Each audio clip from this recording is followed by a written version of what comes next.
The Senate Republicans have made it their mission to expand the Senate majority that they currently have right now, and that goes directly through the state of Michigan.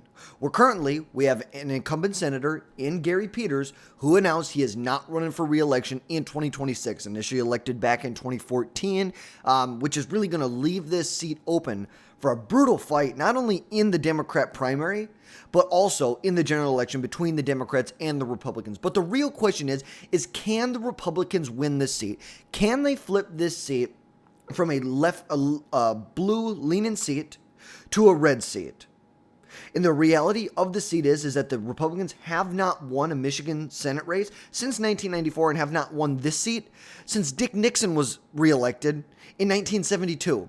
So we're going to jump into all of this today, but before we do, drop down below and hit that subscribe button. Make sure you never miss another video from us in the future. Now, we all know incumbent Senator Gary Peters, elected back in 2014 for the first time, won on a pretty decent margin back in 2014 by about 13 points. At that time, you could very much classify Michigan as a Democrat state at that point.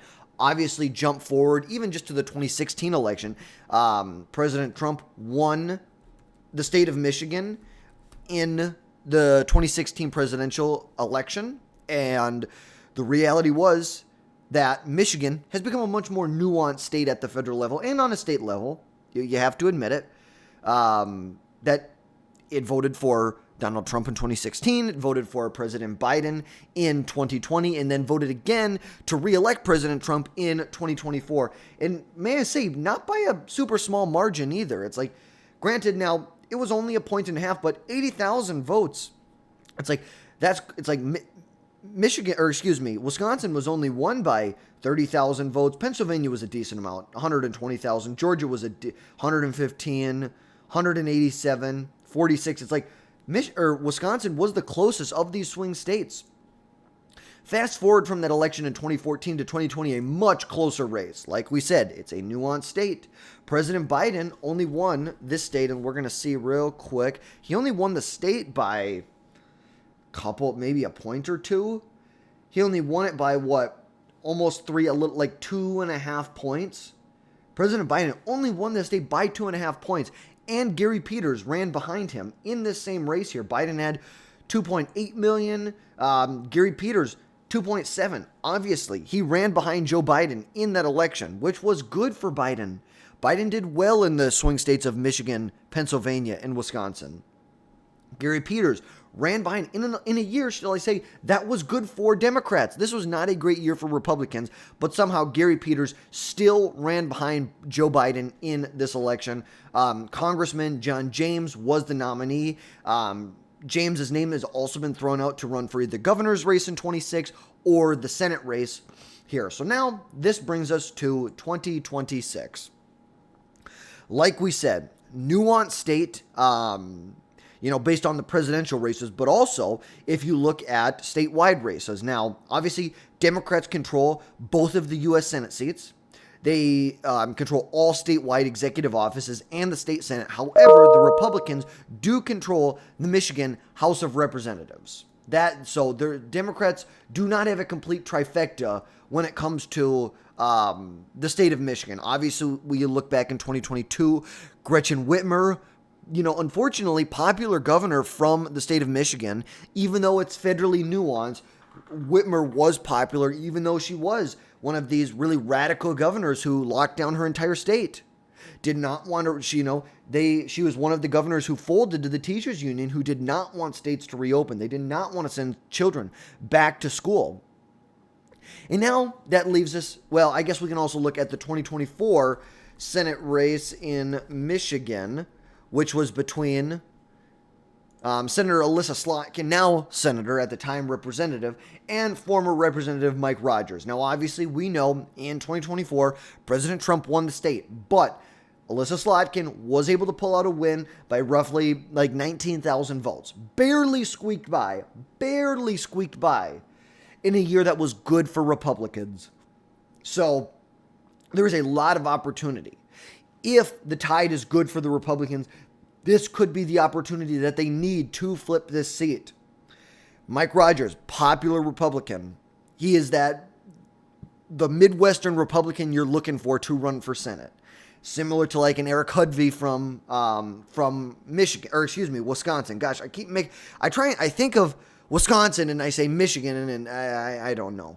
But ultimately, there are many Democrats who have already jumped in this race. I shouldn't say many, but who have looked at jumping in this race.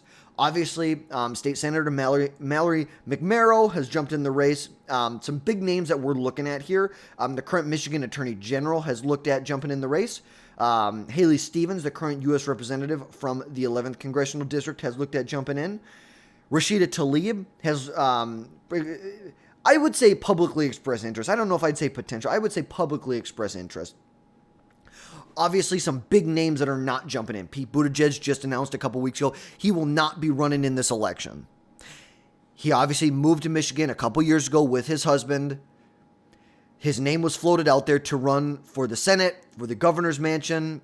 He came out, said, nope, we're not running for either of them. Obviously, he has his eyes set on 2028, running for president. Gary Peters, incumbent senator, not running. And then Gretchen Whitmer, which I don't want to say surprised me. I definitely thought she would have jumped in this Senate race, even if she ran for president in 28. Now, obviously, does it make it easier to run in 28? Yes. She doesn't have the responsibilities of being a senator. She doesn't have to go through a brutal campaign, which is really going to hurt her. You know, the Republicans are going to spend a lot of money in this race to win it. Gretchen Whitmer, along with Pete Buttigieg, has her eyes set on 2028. There is no doubt that this is their end goal, is to run for president in 2028. But most likely, I either see Haley Stevens, the representative from Michigan's 11th Congressional District, or Mallory McMorrow leading the charge. What would be a gift to the Republicans? Rashida Tlaib. Please, God, to the Democrat Party, please nominate Rashida Tlaib. Please.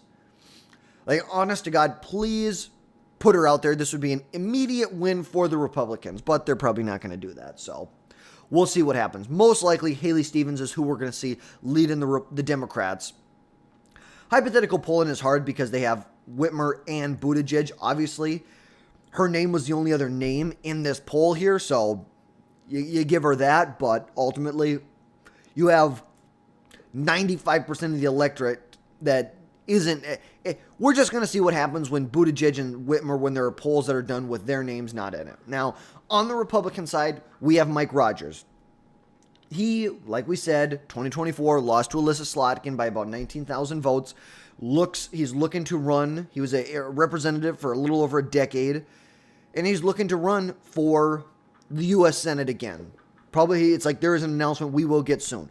Some other people that have looked at throwing their name in here, Tudor Dixon, along with John James, Ronna McDaniel, please stay the hell out of this race. Stay the hell out of politics. I don't want you in elected office, period. Not the biggest fan of her. You know, obviously, could she rebrand? And under a certain circumstance, could we see, would I be maybe inclined to support her? Maybe. But she'd have to do a lot of soul searching, a lot of change from how she ran the Republican National Committee for, 8 years? It's like a lot would have to change. Obviously, and then, like we said, John James represents Michigan's 11th Congressional District right now, was the nominee for U.S. Senate in 18 and 2020, lost pretty close elections. Now, the dynamic that you really have to consider here is that there is also a governor's race, an open governor's race, no incumbent, an open senator's race, no incumbent. So, there have been some polling that we've seen from the Michigan, and now this is a poll between Mike Rogers and Haley Stevens in a general election. Rogers is up 6 points, but something to look at. In the Democrat primary for Michigan governor, we're going to go to the Republican side, the Republican primary. You have John James and Tudor Dixon almost neck and neck in the polling in Michigan, which really leads you to believe that these two might jump in the race for the governor's race. So ultimately, just because they don't jump in on their Senate side, you have Mike Rogers, who's going to run here. He just got done running in 2024. We're going to see what happens, but ultimately, John James and Tudor Dixon, if things don't go their way or if they decide that the Senate isn't where they want to be and they want to run for governor, this is a good place. We have three very strong, I'm going to say two. I would go in order of strength. I'm going to say Mike Rogers, number one, with a close second of John James, and then Tudor Dixon. I think Tudor Dixon can be a very good candidate. Ultimately, I think 2022 hurt her. She was running against Whitmer. We thought it would be better than it was, and she ended up getting kind of smoked in that election. But we're going to see what happens. Ultimately, they have a lot of options for what they're going to do between the Senate and the governor's race. Now, like we said, hypothetical polling shows between Mike Rogers and Tudor Dixon, these two right here have it neck and neck. It's like really 3 or 4 points off. Tudor Dixon leading here. Ultimately, I think Mike Rogers is going to be much more well-funded than Tudor Dixon will be, but we're going to see what happens. We're going to see who's polling well, who the National Republican Senatorial Committee is looking to put their money behind, who is the ideal candidate that they are looking for in this race. But ultimately, we've got some pretty skewed polling on the Democrat side, good polling on the Republican side, but then you also have to look at the governor's race as well in there. Now, for the Democrats, they have a number of weaknesses, along with the Republicans. Don't get me wrong. There are weaknesses in this race on both sides.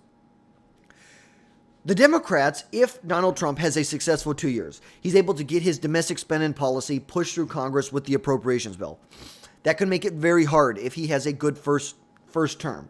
Now, ultimately, we're dealing with some things where Trump won the state in 2024. This is one of 2 states where President Trump won in 24 that they now have a Democrat senator up for re-election in 26, Georgia and Michigan. The National Republicans 100% see expanding their majority through New Hampshire, Michigan, and Georgia. 2 of them Trump won. 1 of them Trump came pretty damn close in. And then ultimately, there is a very strong manufacturing base. A lot of the economy in Michigan is manufacturing. There's like over 600,000 jobs related to manufacturing in the state, with President Trump's promise to bring more manufacturing jobs, to bolster domestic production in certain industries, especially the auto industry. Trump sees that there are industries that we need to be able to domestically manufacture. The car industry is one of them. Steel and aluminum is one of them. Microchips is one of them. There are a lot of these industries that we could see big investment from companies. We've seen, since the Trump came into office, over $7 trillion in investment that has been promised that will come into the economy within the next 4 years. Whether it's in AI, whether it's in energy, whether it's in manufacturing, there is a lot of well-paying jobs that are going to be coming back to the states here soon. This could be good. This could be very good if President Trump is able to get this and there is actual economic data and Americans are feeling, if they start to feel the cost of living taper off, if they start to see wages increase again, if we get inflation and the overall increase in prices can come down. Obviously, you see what's happening. Energy prices are lower than they were when Trump took office. Egg prices are lower, which that partly is because we haven't seen any outbreaks of the bird flu, but also because Trump has been negotiating with South Korea to import a lot of eggs from South Korea to get the price down from these U.S.